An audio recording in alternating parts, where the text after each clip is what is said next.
So we have discussed about the हमारा जो department में स्टाफ रहता है वो उनके क्या टाइमिंग्स रहते हैं, उनकी क्या ड्यूटीज रहती हैं। अब हमको उन्हें ट्रेन करना है। ग्रूमिंग के बारे में हमने पहले भी क्लास में एक बात किया था कि हमें उनकी ग्रूमिंग चेक करनी है, पर ग्रूमिंग चेक करने के साथ साथ हम लोगों को उन्हें ट्रेनिंग भी देनी होती है। तो उसके लिए हम लोग एक प्रेजेंटेशन के थ्रू उन्हें हम ट्रेन करते हैं कि आपको क्या क्या चीजें करनी चाहिए। तो सबसे पहला हमारा जो है टास्क ग्रूमिंग के अंडर में, पहली चीज उन्हें समझानी कि take daily bath, shower before coming to the work. ये सभी के लिए लागू होता है, not only the kitchen staff, लेकिन किचन स्टाफ के लिए बहुत मैंडेटरी होता है। तो उन्हें समझाना है कि आपको सुबह ड्यूटी पर आने से पहले नहाना है और शावर भी लेना है। सोप्स और क्लीनिंग टॉवल उनके पास अवेलेबल होनी चाहिए, ये हमें देखना है। और प्रॉपर जो टॉवल हो वो भी उनकी क्लीन हो। ऐसा नहीं है कि वो गंदी नहा तो रहे हैं हमारे कहने पर, लेकिन वो गंदी टॉवल से पोंछकर फिर इन्फेक्शन लेकर आ रहे हैं। अंडर गारमेंट्स के ऊपर भी वैसे ये थोड़ा सा एक ऐसा चैप्टर बात है जिसे हमें पूछना थोड़ा अजीब लगता है, but we should ask them that they are changing their under garments और not, because they are the actually lower income group के लोग होते हैं कई बार, और कई बार इनको इस चीज की साफ सफाई के बारे में इतनी समझ नहीं होती है। तो हमें उस चीज को भी देखना है, right. Daily shaving is mandatory, ये बहुत मस्ट है उनके लिए। तो हमें समझाना है कि आपको शेविंग डेली करनी ही करनी है। Okay. Second thing is hands की केयर कैसे करनी है।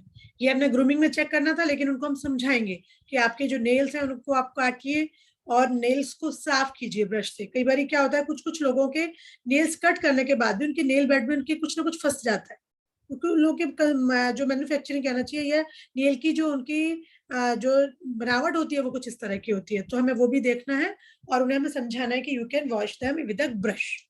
और स्टिकी या स्वेटी हैंड्स नहीं होने चाहिए। किसी किसी को आपने देखा होगा स्टाफ को बहुत ज्यादा पसीना आता है, तो हमें उन्हें समझाना है कि अगर आपको पसीना आता है then keep on washing. Sticky आपके हैंड्स हो जाते हैं, क्योंकि अगर किसी को पसीना आ रहा है तो नेचुरल सी बात है स्वेट ग्लैंड से आपका ऑयल भी निकलेगा। तो उनको वॉश करने के लिए सोप से हमें बार बार बोलना पड़ेगा कि आप लोग अपना बार बार उसको वॉश करते रहिए। दो हमने पहले भी समझाया कि ग्रूमिंग और बाकी जो रूल्स रेगुलेशंस थे कि जो भी स्टाफ है फूड हैंडलिंग से पहले, फूड हैंडलिंग के बाद, सर्विस से पहले, सर्विस के बाद, और whenever they are going to the toilet और whenever they are handling the food, उन लोगों को हाथ धोने ही है साबुन से। ओके। बट अगर उसके बाद भी किसी की ज्यादा स्वेटी है, पसीना ज्यादा आता है, स्टिकी होते, तो और एक्स्ट्रा धोना, उनको बार बार धोते रहना है। ये हमें उन्हें बहुत अच्छे से समझाना है साबुन या हैंड सॉल्यूशन के साथ। शूज के बारे में बात करी जाए तो उनके जो शूज हैं वो पॉलिश किए हुए होने चाहिए, रेगुलर बेसिस पे चमकते हुए। ये नहीं कि गंदे से काले से जूते कभी कैसे कलर के भी पहन के घूम रहे हैं वो। लेसेस जो है प्रॉपर टाइड अप होनी चाहिए। सॉक्स साफ सुथरे होने चाहिए, उसमें से कोई स्मेल नहीं आनी चाहिए। ये भी मैंने एक बार पहले बताया था जब हम उनकी चीजें चेक कर रहे हैं, क्योंकि उन लोगों को कई बार आईसीयू वगैरह में शूज चेंज करने होते हैं, तो फिर उससे स्मेल नहीं आनी चाहिए। इनअप्रोप्रिएट या कोई फटे हुए जूते हों या कुछ कहीं से उलझ रहे हों, तो उस तरह के गंदे से जूते, टेढ़े मेढ़े से जूते नहीं पहनने होंगे। That should be changed. और कोशिश हो कि ब्लैक शूज ही हो, स्पोर्ट शूज अप्रोप्रिएट नहीं होते हैं, बट कई बार कभी कभी हम अलाउ कर देते हैं, लेकिन वैसे यूनिफॉर्म के accordingly black shoes are only permitted. General क्या इंफॉर्मेशन हमें ध्यान रखनी है कि उनको टाइम से आना है, और जो वर्क एरिया वो क्लीन होना चाहिए और ऑर्गेनाइज्ड होना चाहिए। ऐसा नहीं है कि कहीं पर भी कुछ भी सामान रखा हुआ। हम लोग अपने घरों को जिस तरह से साफ सुथरा रखते हैं, सब चीजों को सही जगह से सज्जित करके रखते हैं, उसी तरह से हमारा किचन और किचन एरिया साफ सुथरा और वेल ऑर्गेनाइज्ड होना चाहिए। Breaks should not exceed the allowed time.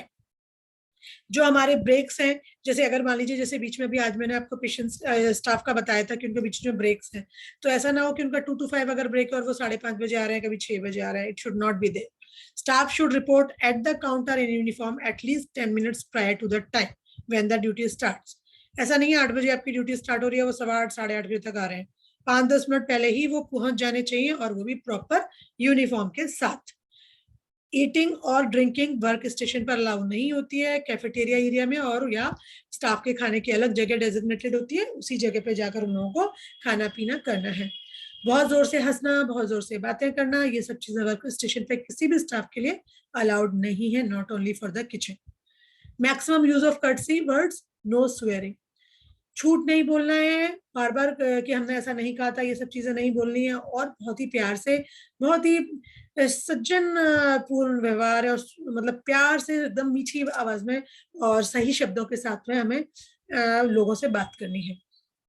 Guest को कभी भी क्रिटिसाइज नहीं करना है, चाहे कितना भी वो गुस्सा करे, कितना भी वो कुछ भी अपशब्द हमसे बोले, हमें उसको बहुत अच्छे से हैंडल करना है या अपने सीनियर को इन्फॉर्म करना है, अपने आप कुछ इस तरह की हैंडलिंग नहीं करनी है। जब भी वर्क स्टेशन पे आएंगे तो सीधे बैठना है और अलर्ट रहना है, ये नहीं है ढीले डाले कहीं पर भी किसी भी अवस्था में बैठे हुए हैं। जब भी आप गेस्ट से बात कर रहे हो स्टाफ, तो उनको आई कांटेक्ट करके उनको ध्यान से सुनना है। ऐसा नहीं है कि आप अपने काम में बिजी हो और उधर से सुनते चले जा रहे हैं, तो हो सकता है आप कुछ मिस्टेक कर दें और बाद में कंप्लेंट आ जाए। ठीक है। If busy and approached by a guest, acknowledge his presence and tell him or her that you would be with him in a moment. अगर मान लीजिए आप किसी काम में बिजी हैं, कुछ ऐसा काम कर रहे हैं जो आप तुरंत नहीं सुन सकते हैं, तो आप उनसे कह सकते हैं कि हम आपसे अभी 2 मिनट में बात करते हैं, आप 1 मिनट प्लीज रुकिए। ठीक है, जिससे कि ऐसे ऐसा ना लगे कि अरे ये तो हमारी तरफ देख भी नहीं रहे और हमारी बात सुन भी नहीं रहे। और वर्क स्टेशन को एज यूजल हमने बोला कि हमें नीट एंड क्लीन रखना है।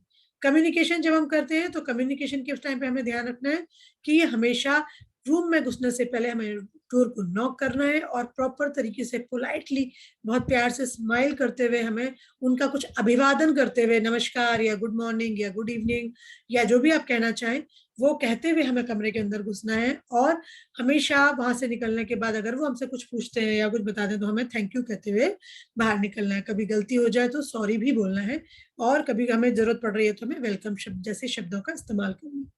जिस भी पर्सन जो रिसीव कर रहे हैं जो ऑर्डर, वो उसे ध्यान रखना है कि जो भी सामान है वो सही तरीके पे से वो वहां पर ऑर्डर दे दिया जाए और उस समय उसको उसके लिए भी धन्यवाद भी देना है। और ऑर्डर जब वो रिसीव कर लें तो उसके लिए उसको कहना है कि आप अपना प्लीज ये जो हम आपका फूड ले आए हैं इसको आप ले लीजिए, है ना। उसके लिए भी हमें उसको थैंक यू करेंगे, right. So this is all about कि आपको ये चीजें समझ में आनी चाहिए कि हमें अपने स्टाफ को इन सब चीजों के बारे में भी ट्रेन करना है जिससे कि उनको किसी भी तरह की कोई परेशानी ना हो और वो हमारे स्टाफ के संग मिस हैंडलिंग ना करें। और इसी तरीके से जो अटेंडेंट्स हैं या जो भी हमारे पेशेंट्स हैं वो अपने आप को सेफ और अच्छी जगह पर आए हैं ऐसा फील कर पाए और अच्छी तरीके से होमली फील कर पाए और जो हॉस्पिटलिटी है वो हमारे हॉस्पिटल की मेंटेन रह पाए। So thank you for today. We will meet you in the next week for the next classes. Thank you.